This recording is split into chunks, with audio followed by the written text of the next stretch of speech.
Wakil Presiden Kiai Haji Ma'ruf Amin hadir secara virtual dalam penutupan pertemuan gugus tugas Reforma Agraria atau GTRA Summit 2022 Kamis kemarin. Dalam sambutannya, Wapres menyampaikan penyelesaian persoalan lahan harus tetap menjunjung tinggi nilai persatuan.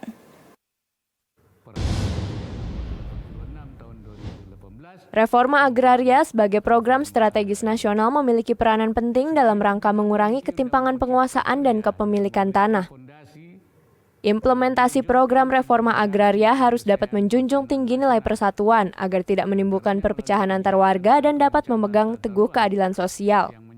Untuk itu diperlukan penyelesaian legalisasi aset wilayah perbatasan sebagai upaya penegakan kedaulatan NKRI dan peningkatan kesejahteraan masyarakat. Menurut Wakil Presiden Kiai Haji Ma'ruf Amin, adanya Undang-Undang Cipta Kerja telah memberikan pondasi dalam mewujudkan sinkronisasi penyelesaian pertahanan nasional, di antaranya melalui kebijakan satu rencana tata ruang yang dapat digunakan menjadi acuan bersama. Lebih jauh, Wapres menegaskan pentingnya komitmen terhadap penataan aset dan akses daerah terpencil dan tertinggal melalui kepastian hukum hak atas tanah kepada masyarakat. Adapun terkait dengan sertifikasi lahan tersebut, Wapres meminta agar dapat diberikan tidak hanya mudah, namun juga harganya dapat dijangkau oleh masyarakat. Selain itu, Wapres juga mengungkapkan perlunya kerjasama lintas sektor sebagai upaya kolaboratif di dalam mengoptimalkan program gugus tugas reforma agraria. Menurutnya, aturan tersebut perlu didukung oleh ketersediaan dokumen perencanaan tata ruang, khususnya rencana detail tata ruang yang perlu segera diakselerasi.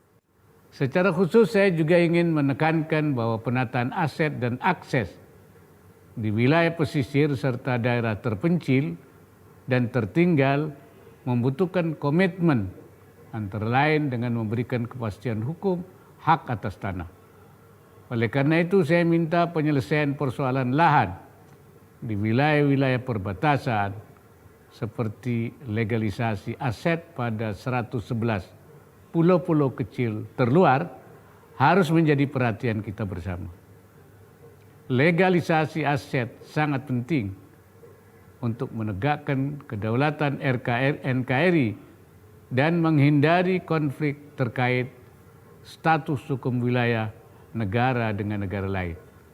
Selain itu, upaya ini akan menghidupkan kawasan perbatasan sebagai halaman depan negara yang pada gilirannya akan meningkatkan kesejahteraan masyarakatnya. Menutup sambutannya, Wapres berharap penyelenggaraan GTRA tahun 2022 dapat menjadi percontohan dalam penyelesaian persoalan agraria bagi masyarakat pesisir. Tim Liputan Nusantara TV melaporkan.